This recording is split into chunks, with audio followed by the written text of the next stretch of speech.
Hey y'all, just want to review a few key factors on the Trump peace plan and what the Bible says about dividing God's lands, Israel.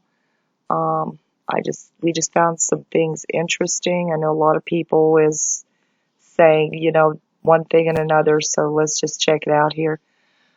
Okay, so this is page 15. I got down to page 20 something.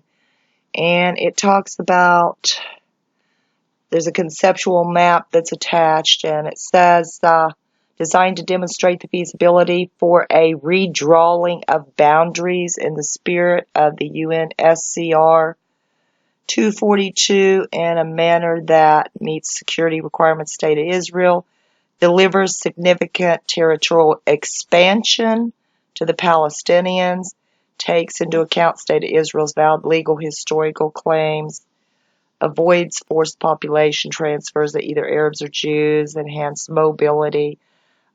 Things that kind of highlight here is the delivers significant territorial expansions to the Palestinians. Okay, so you need to take a look at that. Next, I want to look at this page, and there were some things on here that troubled me about what the Bible says about dividing the lands of Israel. And it talks about the map, and it says approximately 97% of Israelis in the West Bank will be incorporated.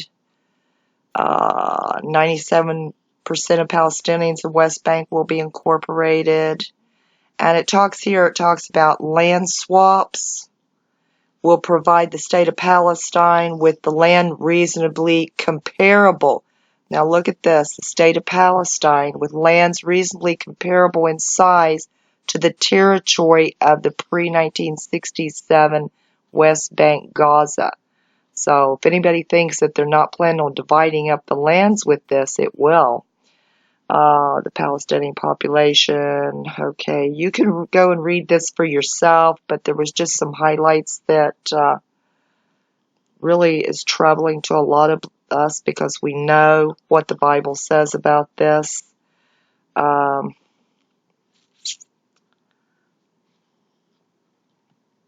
Let's see, let's go to the next page.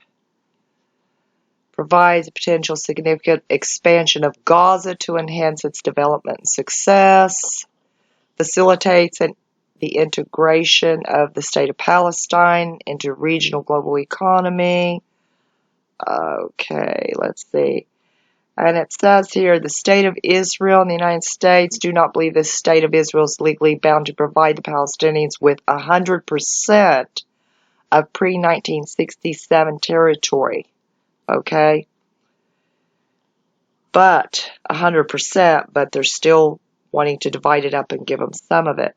The vision is a fair compromise. Here we go, fair compromise. And contemplates a Palestinian state that encompasses temporary, reasonable, comparable in size to the territory of the West Bank and Gaza pre-1967. So it does divide the lands. Okay, so now I understand why some of the brothers and sisters are kind of upset about this and disturbed about it. Let's see, next page. The United States recognizes heightened, now we'll see about Jerusalem here. The United States recognizes the heightened sensitivity surrounding Jerusalem, a city that means so much to so many. Jerusalem is a city unique of historic civilization, the three major religions, and throughout the history of Jerusalem, there's been war. It's been used to divide people and to instigate conflict by those with evil intentions, but it does not have to be this way. And it says,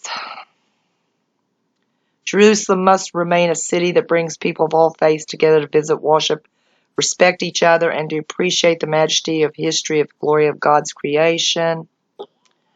And let's go to the next one. The president made clear that specific boundaries of Israeli sovereignty in Jerusalem will be subject to final status negotiations between the parties.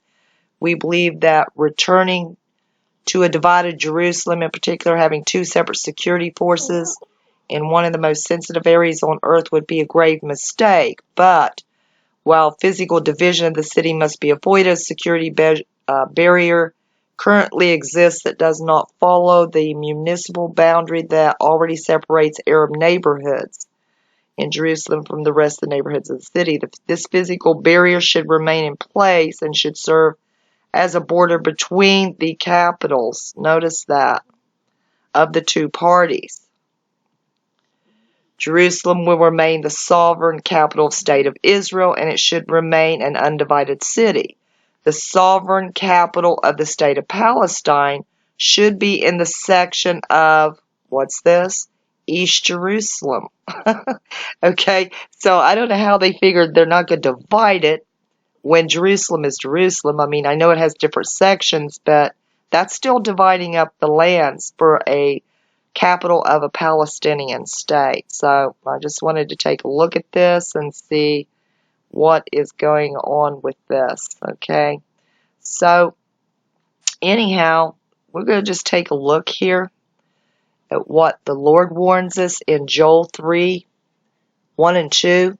For behold, in those days and at that time when I restore the fortunes of Judah and Jerusalem, I will gather all the nations and bring them down to the valley of Jehoshaphat, and I will enter into judgment with them there on behalf of my people and my heritage Israel, because they have scattered them among the nations and have divided up my land. So there's nothing but judgment that comes on nations that divide the land of Israel. This is a fact. And so I feel for this country. I really, really do.